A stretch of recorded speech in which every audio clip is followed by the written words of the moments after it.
Hello, everyone, and welcome to another episode of Haunted HTX Podcast. It's week 2 of spooky season, and I have a new set of stories for you to listen to.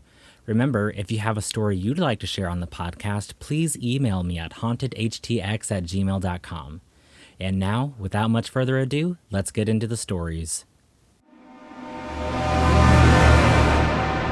Our first story tonight comes from Hushabyesecret. Growing up in the 90s, I spent most of my time outside playing with the neighbor kids.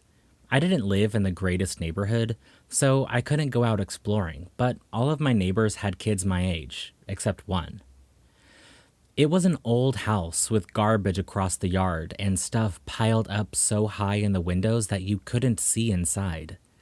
The only noticeable objects were an old Barbie camper and a teddy bear with a missing ear. I knew there was someone living there because their ugly, and I mean ugly, red Chevy car would leave the driveway right at noon and wouldn't come back until about 9 p.m. One night, it came back, and the next day, there was a boy standing in the yard, shouting and waving at me. I was playing in an old dip in my backyard where a tree had been cut down when I saw him. I remember being confused, but I was a kid and was excited to meet someone new that was my age. I found out his name was Brandon. I would always invite him to play outside after school. My mom didn't question me about my new friend, so she let him come play in the backyard. I never saw him at school, and he said his grandma taught him from their house. I didn't want to play with the other neighborhood kids as much as I wanted to play with Brandon. So the two of us formed our own little group, and we played in that dip in my backyard. Nobody really questioned it until I told my mom that I wanted to have school at my house like Brandon. She finally asked me where I met Brandon, and I told her he lived in the dirty house on Harrison. I remember the look on my mom's face being confused and concerned at first, but then she laughed in my face and told me I was being ridiculous. Brandon was my imaginary friend because nobody had lived in that house since the 70s. I got mad at her and said that I would prove that Brandon was real and that he would be outside the next day. But he never showed up. I waited for him every day, but I never saw him again. Eventually, we moved across town into an apartment, and I made new friends and forgot about Brandon. But a few years ago, I felt nostalgic and decided to go for a drive through my old neighborhood. Not much had changed, and seeing the old neighborhood made me happy and brought back a lot of fun memories until I passed the old house. It was obviously abandoned, but after all these years, the old Barbie camper and the teddy bear with the missing ear were still in the window. I saw that and laughed at how I'd stuck to the idea that my imaginary friend was real until I saw my ball. An old ball with my name written on it in big black ink was clearly visible from the window. The rainbow colors made it stick out like a sore thumb. I'd lost that ball around the time I had first met Brandon. Maybe one of the neighbor kids had stolen it years ago and had hidden it away, and I was just now noticing it. Maybe Brandon was a figment of my overactive childhood imagination. Or maybe there was someone watching me back then, and I was too innocent to see anything else other than a new friend. Thinking about it now does creep me out, but more than anything, I wish I had answers. If he really was real, if he was another kid playing a prank, or if he was a lost spirit, and it bothers me that I'll never have the answers, but I'll always have the memories. As creepy as the memories are, they do make me happy and pique my curiosity. This story comes from Big Pappy 6673. Saw something lurking in my closet this morning. This morning, I had the most frightening experience of my life. Just to put a setting in place, my room has a bed in the middle against the back wall, directly in front of my closet. Anyway, back to the story. I woke up with a sweat around 2 a.m., thinking it was too hot. It's getting hotter in Australia. So I got up to turn on my fan. I felt paranoia, as anyone would feel walking across their room at 2 a.m., but something was strange. Something was watching me. I don't know where from, but I thought nothing of it. I put quiet music in my Google Home and went back to sleep. I woke up maybe at 3:50 a.m. again, still sweating. This was strange as I just turned on my fan. My music had stopped. My Google Home was showing the sign that it was trying to connect to the Wi-Fi. I realized I was too tired to move, so I shifted my eyes to in front of me to reveal my closet, and to see someone staring at me with a flat expression. I squinted my eyes to see if I was seeing clearly, but as I realized I was in reality and everything was real, it realized I was awake. A flat expression shifted to a large smile. I got up in my bed to get my fight or flight instincts ready, but by the time I lifted myself up, the noise of something falling came from my closet and the doors closed. My Google Home connected to Wi-Fi and blared my music loudly. My parents walked into my room and said, "What's going on? What was that noise?" I explained everything and they believed me. We ended up moving my mattress onto the floor in my parents' room. Anyway, now it's been about 10 hours since this experience and I'm still shocked and confused. What if I never woke up? Was the sweat a warning sign? Why was my Wi-Fi disconnected from my Google Home and then reconnected when the closet shut? If anyone has a similar experience, please help me out. I'm scared to go into my room now. I know it's easy for me to see stuff, but it reacted when it knew I was awake. So something is not right. This story comes from No School 7616. Don't use Ouija boards in dorms. In the fall of 2018, I started my freshman year of college. To preface, the dorm building I moved into was a renovated seminary building, aka a school where men would go when they wanted to become a priest, on the banks of the Mississippi River. The seminary school was originally built in the early 1800s, but closed years later, and my college purchased it in the 90s. They renovated it and then opened it in the early 2000s, dedicating the campus to fine arts students. The dorm hall was one of 3 buildings on campus. The building's first floor held classes and the dining hall, and the second and third floors were the dorm rooms. This meant my 8 a.m. was literally an elevator away. Total plus. The dorms were suite-styled, so I had roommates, 2 suite mates, a living room, a kitchenette, and a bathroom. I am sorry this portion was so long, but the details are important. Upon moving in, things were normal for the first couple of days, but then weird things started happening.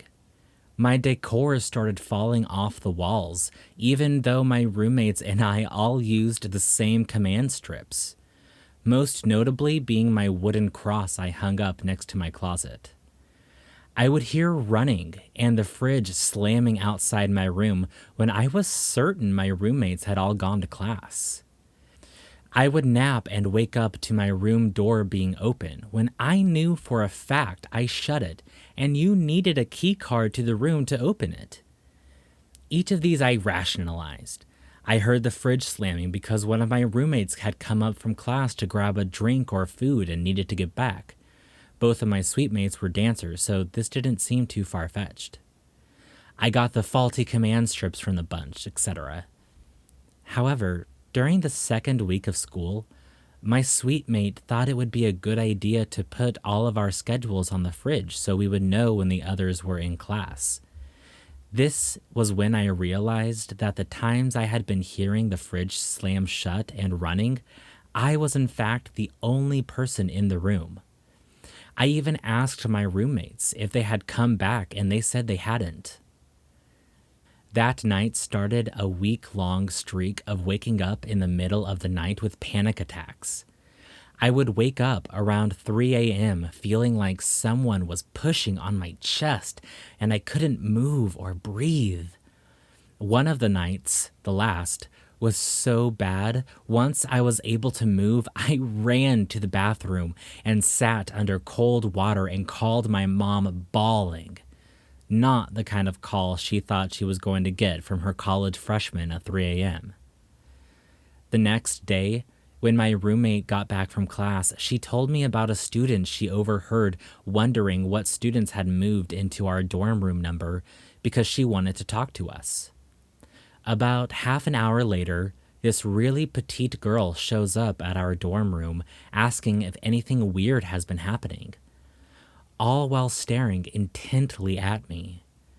Obviously, I say yes, and then she proceeds to tell me what happened the year prior. The group of people who lived in our room the year prior used a Ouija board and accidentally ended up drawing a malevolent spirit into the room. Great. She explained that she was in touch with the spirit realm and didn't think the entity was still there, but its energy remained along with some others that were drawn to it. One of these energies being a woman.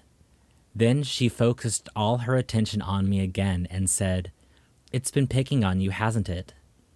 I then proceeded to explain everything that had been happening, to which she responded that she could tell that it was targeting me because I had a very bright light energy. However, she paused for a second before stating that she felt a protective energy with me in the room, and asked if I had any relatives pass away recently who may have been protective over me. I immediately responded yes, as I have had many family and friends pass over my lifetime. But what she asked me next gave me chills. She proceeded to ask with her head cocked to one side if my relative's name was John. My grandpa John passed shortly after I was born. I barely knew him, and there was no way she could have known his name.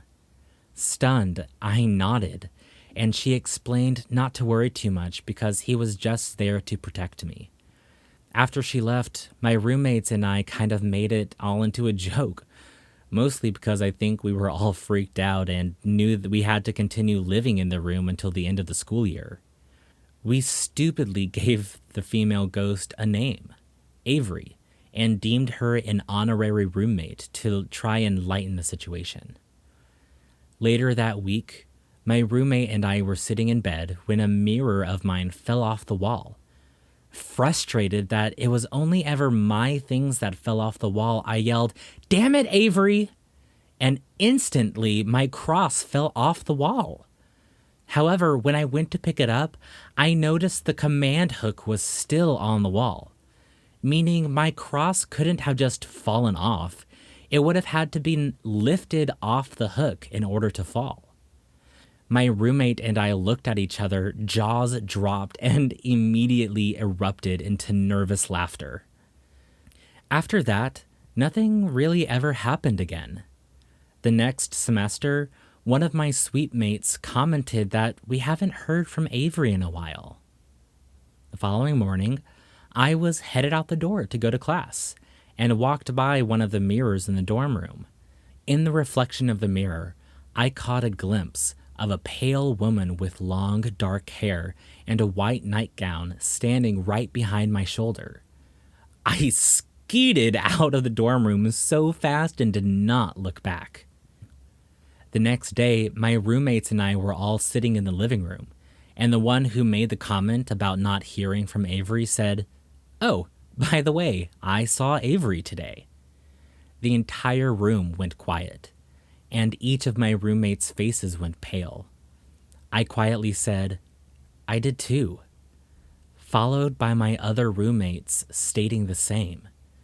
We each exchanged what we saw and when, and each of us saw the same thing. That truly was the last time we encountered Avery. When we moved out in the spring, we decided that was her way of saying goodbye to us. I will always wonder, though, if the students who moved in after my roommates and I ever experienced anything. This story comes from Sufficient Luck 1706. A spirit fled my room as soon as it realized we were aware of it. One night, as my girlfriend, now wife, and I were laying in bed, we sensed something next to us. We normally lay on our sides, but that night we were laying on our backs, faces towards the ceiling. Our eyes opened, and we turned our heads at the same time to the space next to her side of the bed. Whatever it was took off fast. It went from her side of the bed, right next to my wife, down the side of the bed, up over our feet area, and out our closed bedroom door. What was really cool was the vertical window blinds adjacent to the bed where the spirit was swayed as the spirit went by them. Kind of like if you ran your fingers on them from left to right. The energy was not only great enough for us to sense exactly where it was, but also great enough to cause physical movement of the vertical blinds. It happened so fast, but we followed it with our heads and eyes as it moved out of our room, even though it was invisible, just pure energy. I think about this occurrence a lot. It's not the first paranormal experience for me or my close family, but it certainly was the most impactful. After it exited the room, my wife freaked the hell out and started crying as she grabbed me for comfort. I was startled by what happened, but I never felt in danger or ill will from it. Whatever or whomever it was just as startled from what I can tell. We haven't experienced anything like it since. Our last story comes from Connie. In September of 2013, I was living in an older 1950s home in the high desert of Southern California, nestled in the foothills of Big Bear, California. The house was very close to a power tower, an electric tower, where I believe the energy was used to boost ghostly occurrences. On this particular night, it was still a hot summer night, and I went to sleep with nothing unusual going on. What I woke up to in the middle of the night was shocking. I don't know what exact time it was, but it was past midnight, I suspect. My kitty was sleeping next to me and not reacting to what was happening to me. I awoke suddenly to the feeling of ice-cold hands on my breasts. Now, I was having hormonal issues from a partial hysterectomy, and my breasts were really overheated, something I had been dealing with for weeks. These frigid hands on me woke me up instantly. I found I couldn't move or open my eyes, yet I was curious to what was going on. This was not my first encounter with ghosts, and I knew this wasn't a living human, so the hands were causing my nipples to feel even colder, like near painful freezing. I was thinking if it goes on much further, I'm going to freak out. The hands started pressing down on my chest, like going into my chest. When I realized if that touches my heart, it will kill me, I exploded into a sitting position. My eyelids sprang open, and I was shooing it away with my hands. At the same time, I banished it out loud. I saw my breath in the air, and I saw nothing in front of me. There was cold air near me, and I felt it pull back, then start toward me again. I said out loud again, "I banish you from my presence, never to return." The interesting thing was the heat and pain in my breasts were gone. The cold air vanished, and my cat had finally woken from the commotion and jumped off of the bed. She seemed like she didn't understand the fuss. Now, the second person in this story, my sister. My sister had briefly lived with me in this house, but ended up moving across to another town 10 miles away. She and I were fighting and not speaking to each other at the time of the incident. When we were actually talking again, I mentioned my experience. She said on that exact night she felt icy cold sensations on her breasts. Not as exact as actual hands, but really cold. After it stopped and left, she said her breasts were hot and painful. So I realized the ghost had transferred my issues to her. So far, that is all that happened from that incident. But what an amazing experience!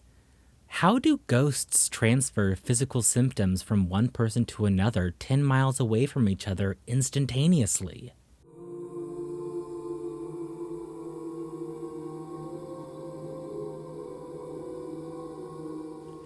Thank you for listening to this episode of Haunted HTX Podcast. I want to thank Hushabyesecret, Big Pappy 6673, No School 7616, Sufficient Luck 1706, and Connie for letting me read their stories. And as always, to Oscar for the intro music. If you have a story you'd like to share, please email me at hauntedhtx@gmail.com. And don't forget to like and subscribe so you don't miss the next episode. Also, if you're on Apple or Spotify, please leave a 5-star rating and a positive review so that more people can find us. That's it for right now, but I'll see y'all next week for week 3 of spooky season. Bye, y'all.